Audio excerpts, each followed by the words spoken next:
Window one Fox, take one.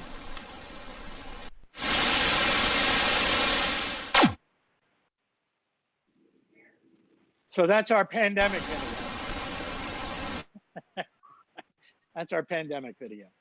So, but we're going to be showing you a lot more stuff, things that have been filmed here. Star Trek Continues has an overall trailer that we're going to show you. I mentioned Endosymbiosis, but in addition, Dreadnought Dominion has filmed a number of episodes here. Also, something that has yet to be released that was filmed a long time ago, Exeter Trek was filmed here. And that's an interesting one because it was filmed as the original set of the Enterprise, which was from the cage.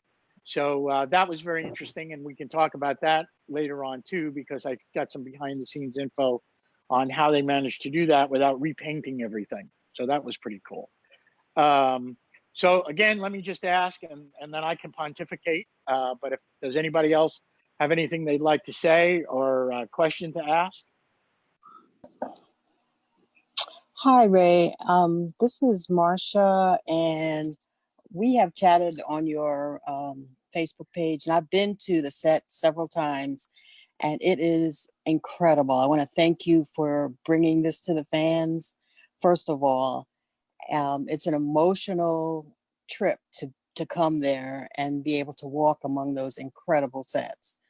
I'd like to know, I've heard several things about, where the set is going and what your plans are. And do you have any, more recent updates as to what your thoughts are as to what you want to do with the sets from here on? So that's a great question, and thanks for beaming in. And I do know that we've chatted many times. Yeah. It's on Facebook. So I'm glad you're here. So given the whole climate of the pandemic and the nature of expenses these days, right now everything's on hold. So we're here. We put the whole idea of the movement, and I'll even go into a little more detail on the whys and wheres of how that came about. So we've put everything on hold. So for the time being, we're staying put. We're staying right here. How that all came about, in a very brief description, is it is for the folks that are on the phone, and some of you already know, but it is an expensive proposition to maintain these sets in this building in this location. While really what we're talking about for the most part is monthly rent and utilities, we aren't allowed to charge. So all visits here are free. We do ask for donations, and some of you have been very generous in making donations through Patreon. If anybody wants to check that out, they can go to our website, neutralzonestudios.com, and there's a support us link. But it was very costly. And really, I had made a major investment into the studio financially, and it was beginning to become a drain. And I needed to think about ways to monetize the sets. Now we get, periodic fan films coming through, which is great. But really, we made it very affordable to come in and film for a day or two or three or five, whatever it is.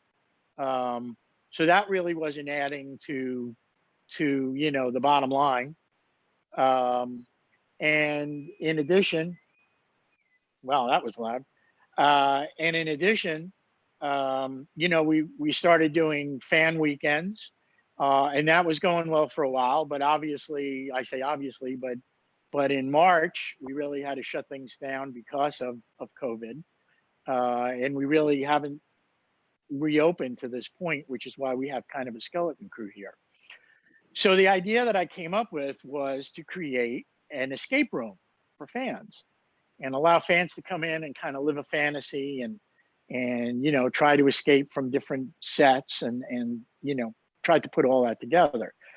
The problem was it was difficult to come up with an idea for several reasons here. One is, the area we're in, the building we're in has no air conditioning. So the summer is oppressionably hot. The winters are cold. Winters you can get away with, but it's very difficult in the summer. And secondly, it's not always easy to get to Kingsland. It's easier to get to than some other locations, but it's not always that easy. So we toyed with the idea of moving it to Orlando, and it seemed to make sense financially and put it in an area where there's a lot more traffic, right? Orlando has a lot of traffic. And we started looking at it, but again, that all came to a screeching halt when all of this situation came about. So is it in the plan? Yes. Would I like to leave it here? Yes, absolutely. I would love to leave it here. I've made some friends here. People know where we are. It's just going to take a bit of effort to try to get fans to help us stay here. And that's really what the bottom line is. There's only so many times that you can say to people, can you donate? Can you donate? Can you donate? And then it just becomes wallpaper.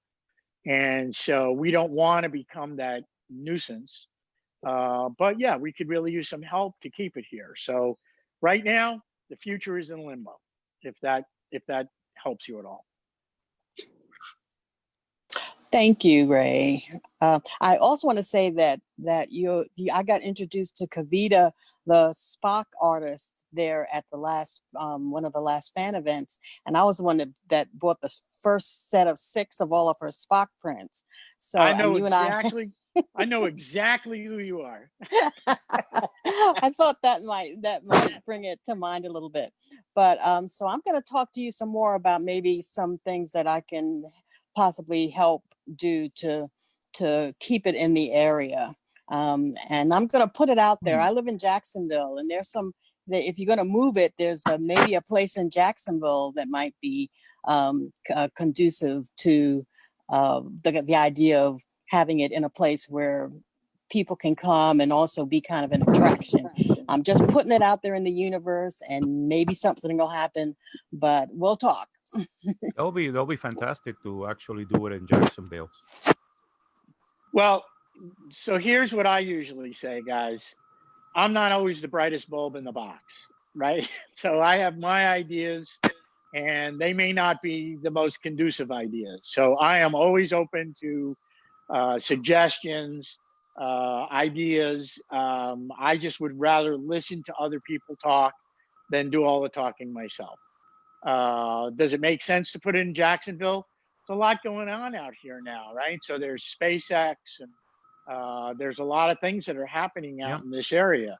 So it's possible, but we've got to put it to our committee group and see what makes the most sense. But right for now, we're staying put. We're not moving. It would be a real effort to move these sets one way or the other. So right now we're going to stay where we are. That sounds good. Mm-hmm. And we like Jacksonville. I mean, we've had our set pieces there on display, so we like being there. Absolutely. Larry, why don't you want to fill in the folks a little bit about your background? My background is so varied, I don't want to dominate the time too much, but let's just say I'm a big Star Trek fan. I'm old enough that I watched the original series live, and I've been a fan the entire time. I couldn't really afford to go to conventions and see all these people early on. They weren't always right near me, so I didn't really get involved until I was well into my adulthood. And ever since then, I try to stay with it as much as I can. I didn't know that you even had the set, or anybody had the set down there. And then I saw a fundraiser on Indiegogo, I think it was, for Farragut Films. And I got involved and found out what they were doing and immediately signed up, got part of that. And I've worked on a couple with them. We've already had one come out, The Crossing. They're working on the Homecoming right now to be released. Then I worked with John on Exeter Track. And now I've been working with anybody who will have me. But as you can see now, I need to be playing an admiral. Enough of this captain stuff. Well, for those of you who have seen pictures of me, and hopefully that's only a few of you, I have my pandemic Captain Picard beard going, so we'll see how long that lasts. But Larry, you've done a lot of other stuff. You know, you've done a lot of background stuff, but you've been in The Walking Dead, you've been in the Avengers movies, you've done all that stuff. Yeah, well, I grew up in Southern California. I went to West Hollywood Elementary School, so I was around this. And my dad was a celebrity in his own right because he was a Major League Baseball player. He played for Chicago Cubs and Boston Red Sox. But long time ago, I never even saw it. He started in 1939. He came up to Boston the year after Ted Williams, so that's the group he hung out with. Wow. But because of that, I got to meet a lot of people and to see what it was like. And I really didn't like Hollywood at the time because it was kind of messed up. So I kind of went away with that. I got involved with computers. I worked in aerospace for a number of years. I've got a satellite system I helped put up. But then I come out here and I find out that you've got Star Trek here in Kingsland. And all of a sudden, Hollywood packs up and moves to Georgia. So I'm getting the best of everything. I'm getting to play Star Trek and I'm getting to work in the movies that are here. One of the problems that I've had with working in the film industry here is CBS has guidelines, and the guidelines state that I cannot be a professional actor and do Star Trek fan films. So I've stayed back and I stay doing background work as opposed to getting in the union, which I need to make it more of a profession. But at my age, I'm having a blast. I've been featured, like I said, and you said in the Walking Dead. Daryl got to shoot me with a machine gun. That was pretty cool. I died, and so I'm off the show. But a lot of fun. I got a little screen time in the latest Avenger movie, the highest grossing movie to date. So I'm just having a lot of fun out here, and I can't wait till we get this pandemic over so we can get back together. And this is a really great idea that we can do this today, that we can get together and share like this. We've been having meetings preparing for this. This technology is amazing. This is Star Trek technology to a degree that we're doing right now. And that's great. And I appreciate you filling in. Before we get going again, I just want to let you know we have some crew members sitting behind me. Hello, ladies. These are folks who have volunteered to come down from Starfleet Cosplay. And they have been friends of the studio ever since I started to open up. And they are at just about every event that we could be at. So I asked them to come on down and be my background crew. So ladies, welcome. Thank you all for coming. Ashley, you have another video that you are ready to show? Live from Kingsland. Yes. We also have a question from Bob Kinney. That's through Facebook. He's asking if we have any possible plans for reopening. So thanks, Bob. So here's sort of the answer to that. The first one is that our last event, which was a fan day, was at the end of March. And at the end of March is when they started doing all the different lockdowns. And so it became a concern that everyone was, in close proximity. It wasn't really well attended because people were afraid to come out, I have no doubt. But we opened up anyway because we did have it on the books. So given the situation with the pandemic and what's going on these days, plus the fact that the studio does not have air conditioning and it gets oppressively hot here in July and August, especially even into September.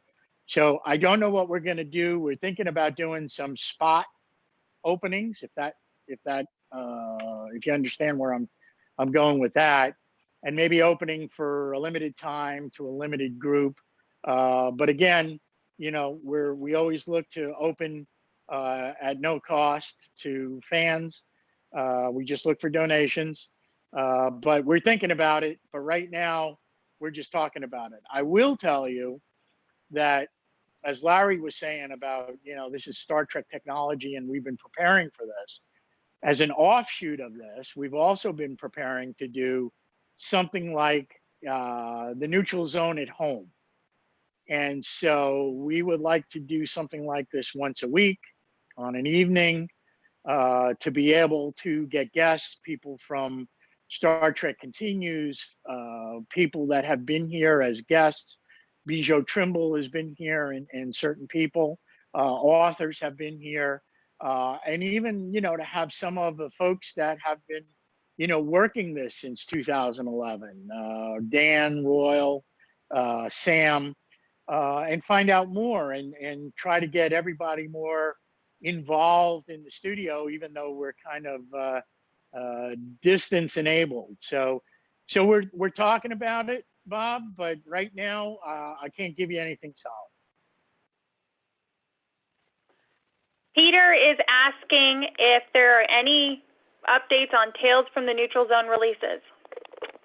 So the answer to that is yes. So we did do, and we released The Looking Glass, and we've gotten some very, very good reaction to that. Before today is out, we're going to play the trailer, which has been in the works for quite some time, for our second film, which we did back a year ago, called Endosymbiosis.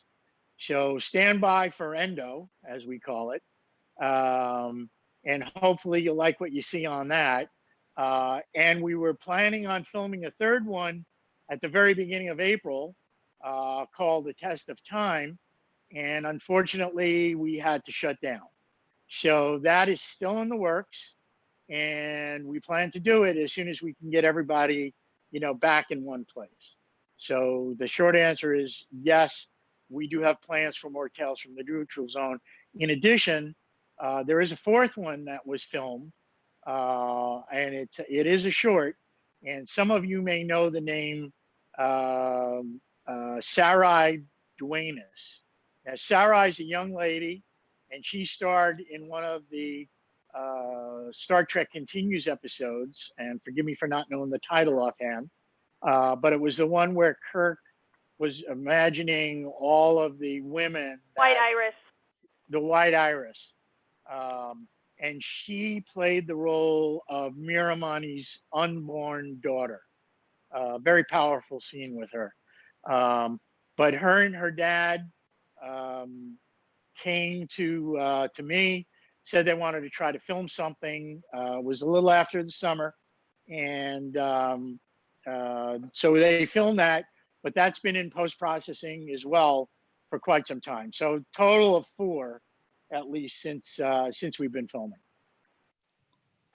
I just want to make a quick note, guys. If you guys have any questions, feel free to ask through the Facebook Live, or if you're on the Zoom, you can use the chat. I'll get to it as quickly as I can. Ray, whenever you're ready for the video. Let's do the next video, and then we'll come on back.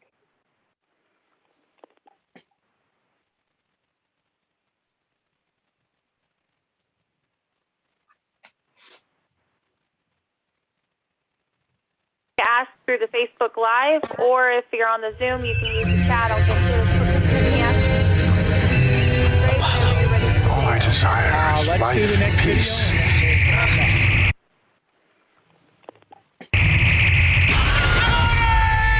You expect us to...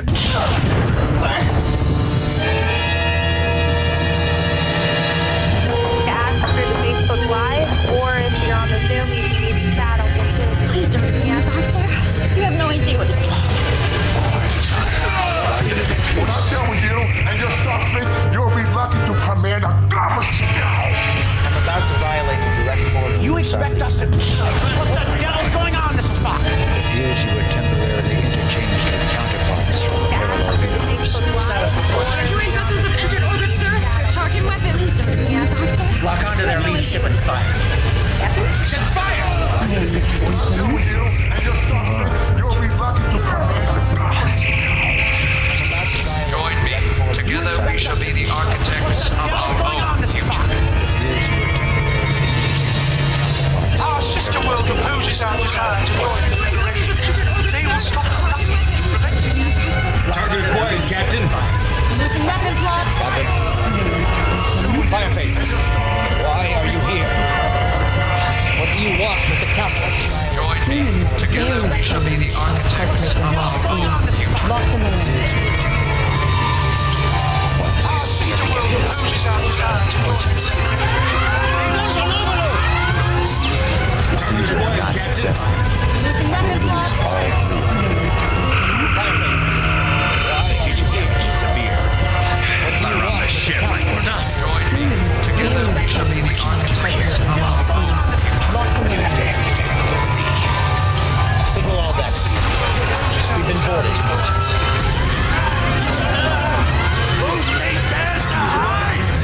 These pulses are. It's making it impossible to think clearly. It's getting hurt and You don't belong in that uniform.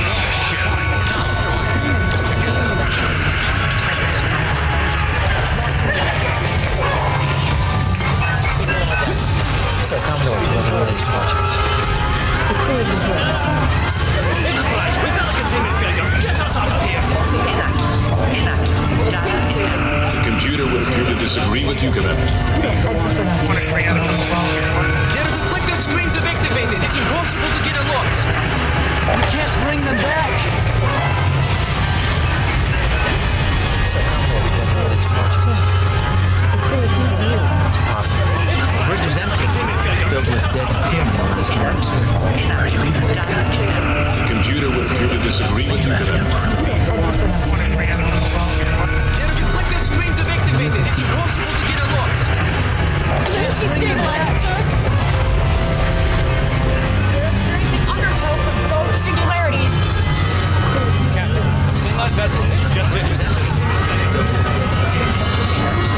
Is your world always looked? The computer would appear to disagree with you. Look at me. Keep your eyes on the When you watch that probe, the Hylian will see in full. Can't she stabilize it, sir? Their world seemed to run. Technological innovation fueled solely by the desire to build more lethal weapons.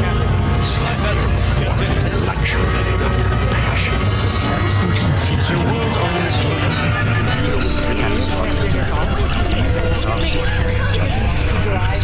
Appear to be attacked. Turn sensors go to another Roman invader using bioscience. Almost identical. Surrender is no Technological innovation fueled solely by the trust our desire to senses. build more lethal weapons.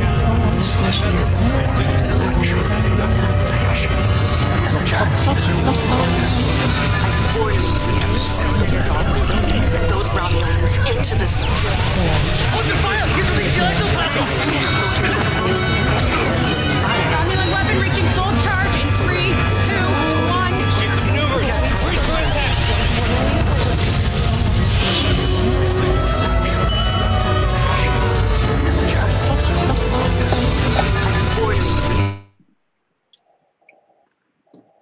Well, so for those of you who may have recognized it, that was a compilation of trailers from Star Trek Continues.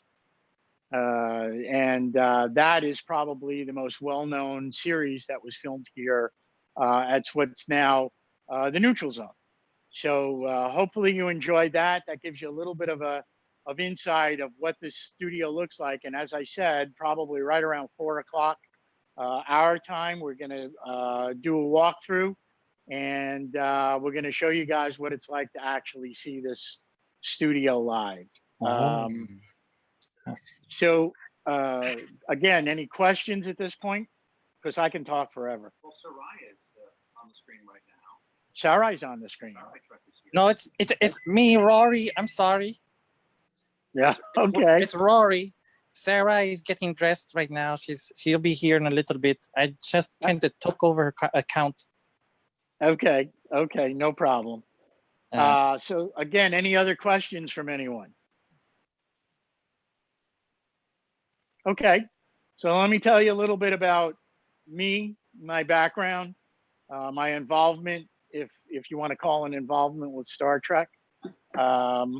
So I am one of those people who began watching Star Trek in September 1966. And I have never looked back. Obviously, the fact that I'm here today probably tells you something about how I felt then and how I feel now about the show. And I was just a kid when it originally premiered. But I've been lucky, and I'll tell you why.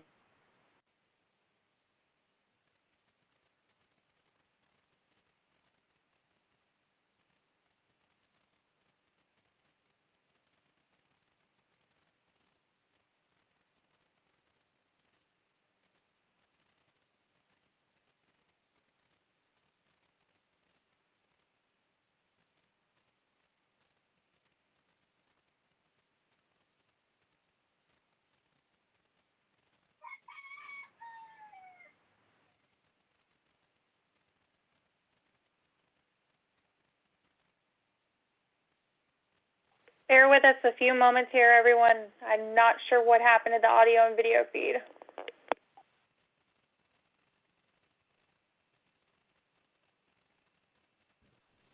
Isn't technology lovely when it works? Yeah, I think Zoom just crashed or something. Well, it's not our little bit, but everybody that's on it might be overloading their servers on all the other pages. Well, I can get Larry so I can hear you and see everybody else. It's just Something to do with Ray and the audio there. I'll let Dan know. Hey, Larry, how were you able to work on Marvel?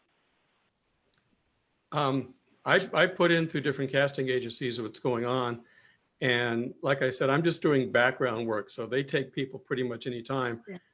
But I show up and I get to try out for some of the minor roles that they have. In the last movie that was out, I got some screen time, not very long, but I got some screen time. I'm in the flashback scene where Michael Douglas's character is in the lab and he runs out to go to the post office. He runs into 3 guys in the hallway, and I'm the middle guy when you see this scene. Now put this for your feet. We had to shoot that Want to sit there? twice.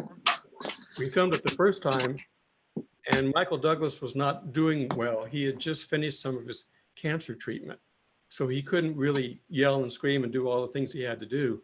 So we had to wait another couple of months for his voice to come back, and it did come back. So we reshot some of it where he could actually be, get out of my way. I'm got to get to the mailroom, and he's yelling and screaming and all that. So we filmed it. We got to work with him twice. That was cool.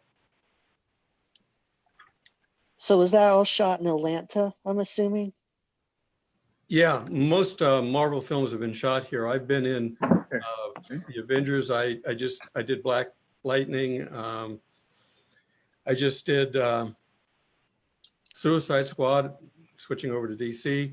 So there's all kinds of things. At any given time, there's 30 or 40 different projects going on here, film-wise and TV.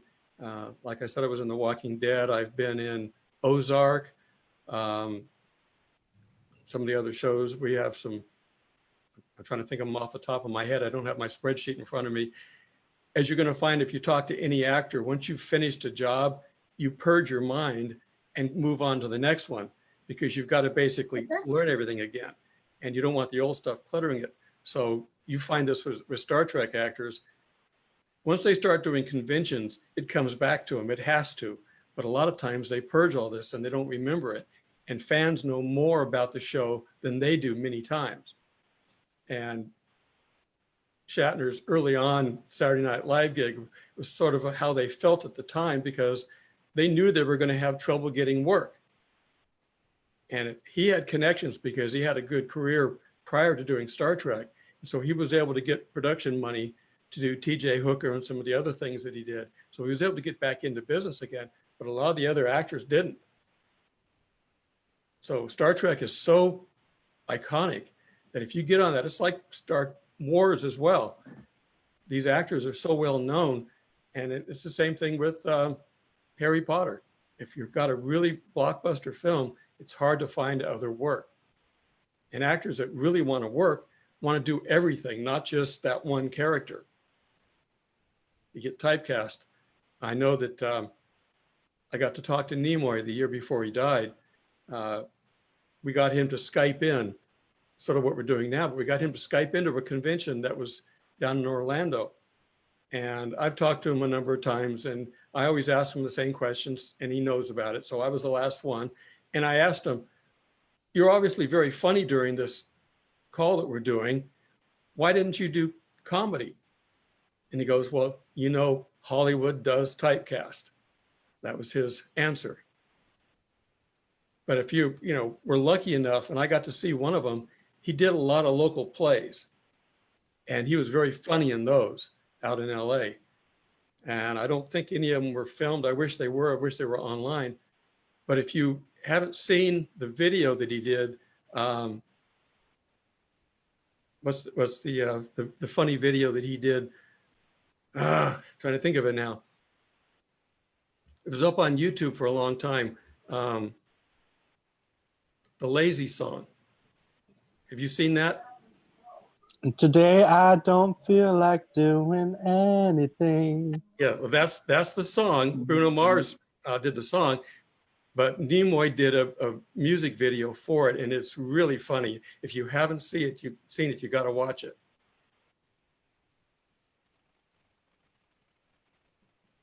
All right, everyone. So we're going to show the next video while we're working on some technical issues at the studio. This was another film that was actually shot here at the studio. It's by Dreadnought Dominion. It's the Red Medusa.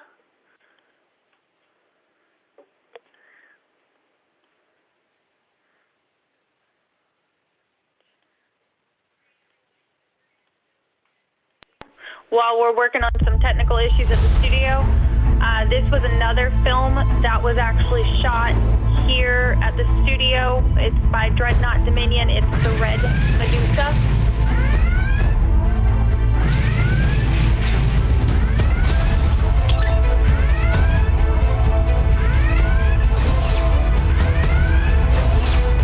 While we're working on some technical issues at the studio, this was another film that was actually shot here at the studio. What the hell really happened? Dreadnought Dominion. It's the Red Medusa.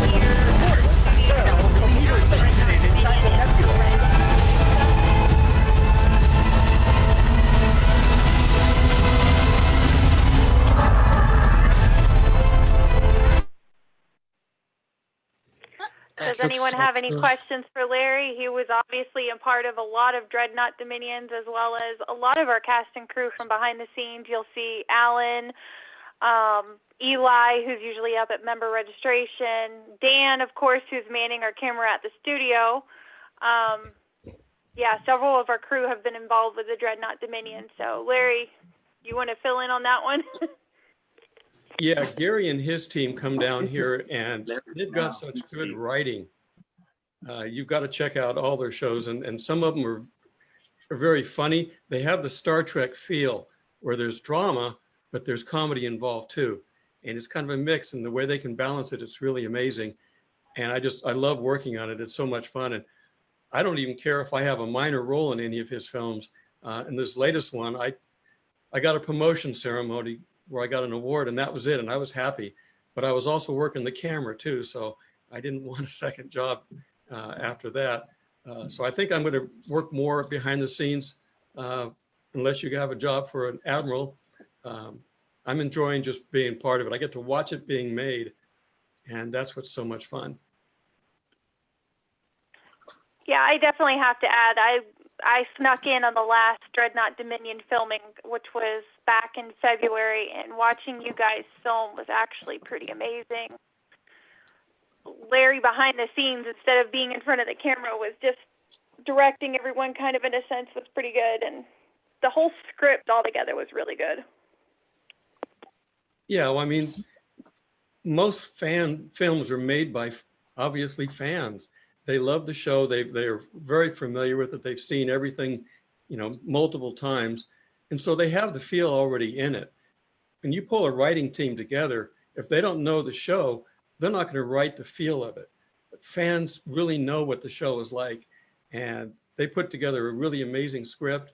The parts are fun, but they also allow the actors to add to it. If we come up with an idea and they like it, we incorporate it. We don't ad lib per se, but we do read-throughs, and we get a chance to talk about how we want to do our part. And it's just, I love working with everyone there, and the set is just the icing on the cake. It's perfect. There's only 2 complete sets of the Enterprise in the United States. One's in upstate New York, and it's a museum. If you haven't seen it, you need to get up there and see it. It's a little pricey. It's way out in the middle of nowhere, but theirs is museum quality because they don't film on it. Our set at Neutral Zone, we film on it all the time when we can. And normally we film up through May or June, and then like you said, it gets too hot. But we did do some work. I think you're going to have a short video watching Nichelle Nichols, who's been at the set in a little bit. So everybody knows about our set. All right, so we're back live at the studio. They're getting ready to bring back their video feed. Ray, when y'all are ready.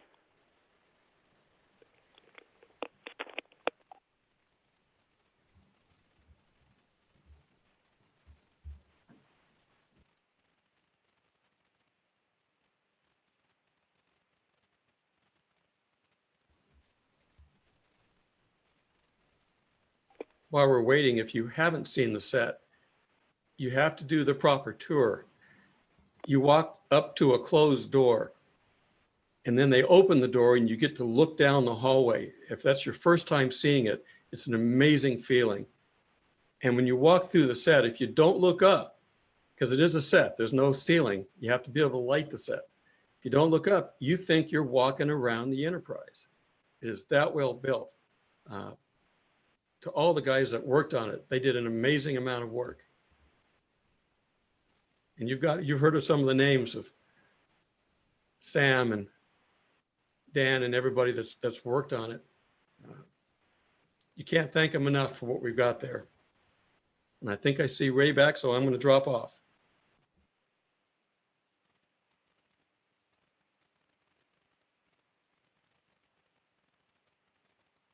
Or sound.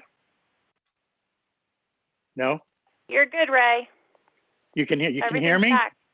Yeah. All right, great. Let's see how long it lasts. So I was going to say Larry stole my thunder because we're going to at 4 o'clock do the walkthrough, and that's exactly where we're going to start. We're going to make it look like you're actually not necessarily coming onto the set, but as if you're coming onto the ship, just like you would have seen it in the original series. So forgive us for that little musical interlude. But before I go back on, again, let me just ask if anyone does have any questions. Nope. How warm is the set today? How warm is the set today? The set is probably about, inside is probably about 95 or 95 degrees, I believe. And that's because of the sun hitting the building. So it's about 95. So we're all a bit hot, no doubt about it. By the way, this is Dan Scanlon. We have shot when it's been 108 degrees outside. Yes. We have shot when it's been so cold. You could see the actor's breath in here, and they would wrap in blankets in between.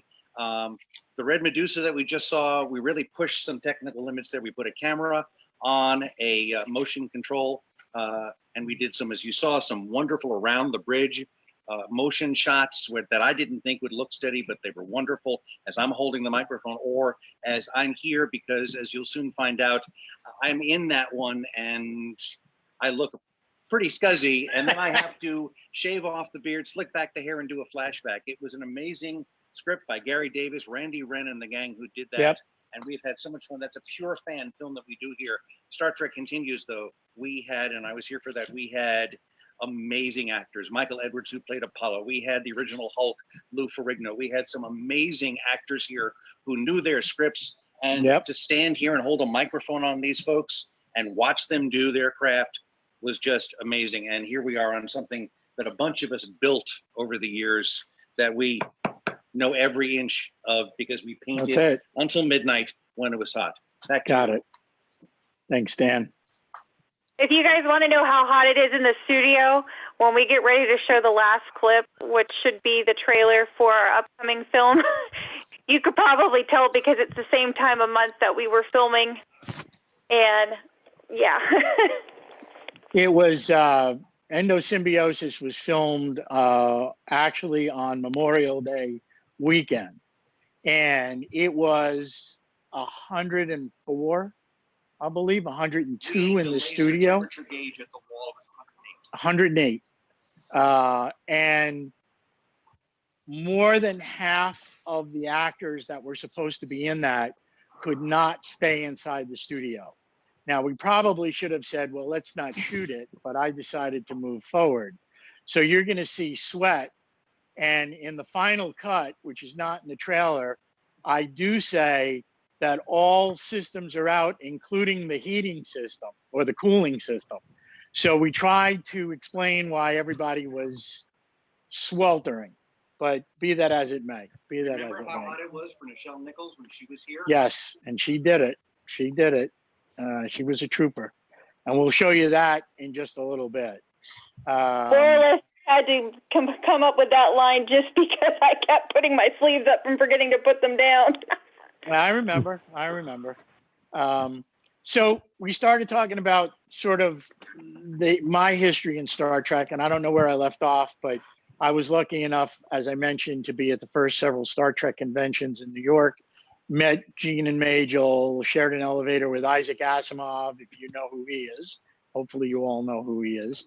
And I went to conventions on and off over the years after that.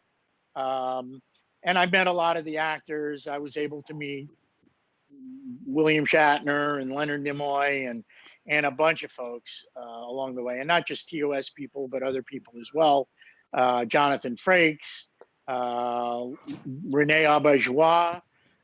So I was able to actually meet a lot of people. But it was in 2014, I found out about another studio, which was around at the time, called Starbase Studios. There's a gentleman who may or may not be on the line who works with us here now. He's been a friend of mine ever since, and that's Scott Johnson. And Scott was one of the owners of Starbase Studios, and I ended up filming a mini version of a story I wanted to do called, of course, Starship Republic. And actually, when I was writing Starship Republic was when the whole story of Axanar and CBS and all that hit the pages, and the guidelines came out, and I threw a hissy fit. And then I kind of stepped back and I said, well, listen, if Rod Serling can do his story in 30 minutes, I suppose I could probably do mine. So Starship Republic, if you ever get a chance to look it up, you might want to see it. But that was my intro into fan films. That was my introduction to fan films. Then later on, as I mentioned, in 2017, really the beginning of 2018, I purchased this studio. At the time, it was called Stage 9 Studios. Got to be some confusion with a group out in the UK that was also Stage 9, which was a high definition online reality walkthrough of, I believe it was Enterprise D. And so I was getting all kinds of emails saying, are you guys still in business, or whatever. And I said, you know what, maybe I should change the name, and worked up the name, The Neutral Zone, and that's kind of what stuck.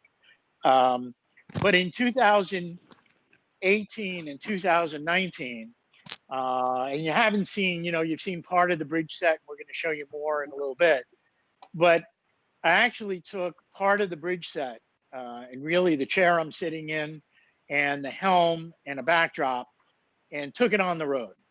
And I went through probably 8 or 9 or maybe even 10 conventions, including MegaCon, SuperCon. And here's where I say I'm lucky. That's where I was going with this originally. So I've had opportunities over the years. I've had opportunities to love Star Trek, to meet actors, to go to conventions, to film on sets, to owning sets. And you forget that there are thousands, tens of thousands, maybe millions of people who would never ever think they would get a chance to see what I'm sitting in today. And so when I took this on the road, I was very unready for the reactions I got. And just to give you a couple of very short stories, I had two parents who lost their daughter in a school shooting. And they came and stayed at the set and talked to me about their daughter because of what a Star Trek fan she was and what Star Trek meant to her. It was very touching, very touching. I had a World War II veteran climb out of his wheelchair to get into the captain's chair. And I ended up giving him a salute. And when I turned around, there were just a bunch of people shooting photos. Just kind of crazy. I had a woman and her daughter, and they were both a bit older. And the daughter, I could see her coming from a spot that you could not see the sets because it was being hidden by the backdrop. And she kept pointing away from where she was, where we were. And her mom was looking at, everything else going on at the convention.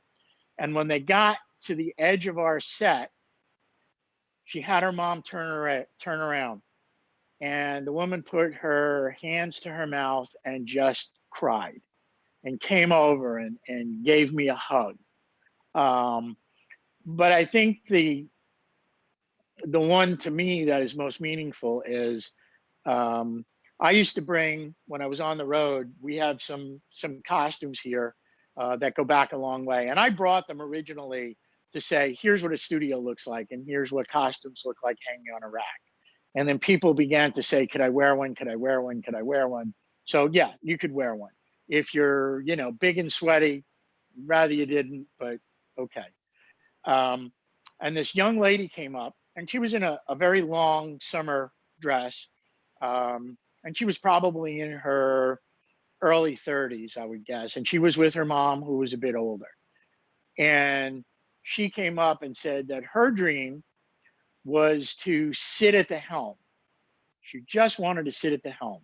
And when she saw the costume, she asked if she could get into a costume.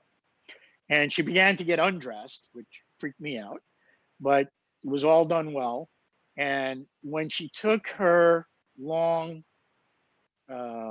summer dress off, her legs were all scarred, just all scarred. And I did everything I could do to just not pay attention to it, just not pay attention.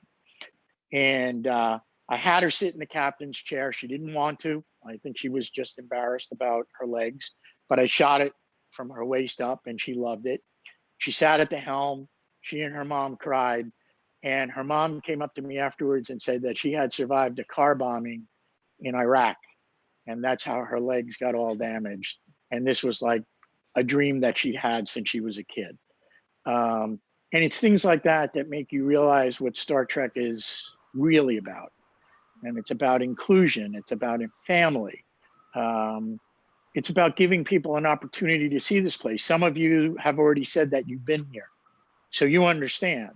For those of you who haven't, maybe you can, I know it's an effort, but if you can get out here and see it and live it, I guarantee you, when I first came to the set, Royal Weaver, who operates the doors, right? We call them doors lovingly. And the doors were closed when I walked in. And he said to me that when the doors open, and he says this to a lot of people, for a split second, you're going to find yourself the age you were when you first fell in love with Star Trek. Yeah. And that's exactly what happens. So it's an experience, and it's here for you guys, you know, as much as it's here for me and the guys here and the guys who do fan films and all of that good stuff. It's here for you guys because you all deserve to see it. You live it, you dream it. You all deserve to see it. You know, we had Nichelle Nichols on some of those conventions, and we've got some video of her queued up right now. So I actually suggest that we roll those and then we start the tour. And we're going to start the walkthrough. As soon as that's done. So Ashley, if you could cue it up, we'll get ready.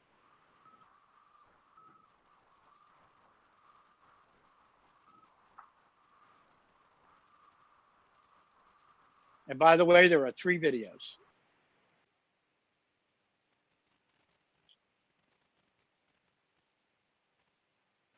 Yes, no, maybe so. Ashley, you there? Here, I'm working on, I've got 50 million windows open. Sound like me at work. Yeah. You want me to talk for a minute or 2 longer? Because I can do that.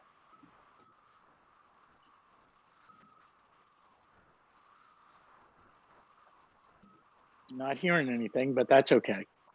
It's starting. Thank you, Larry.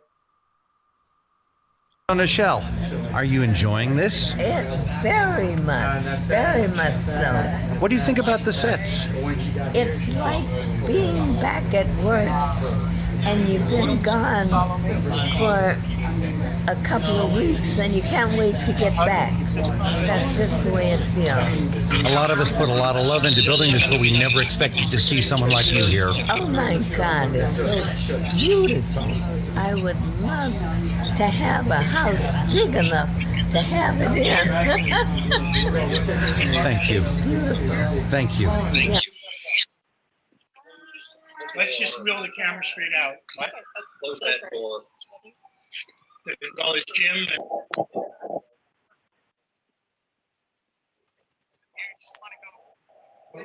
Behind the doors. Stay on the show.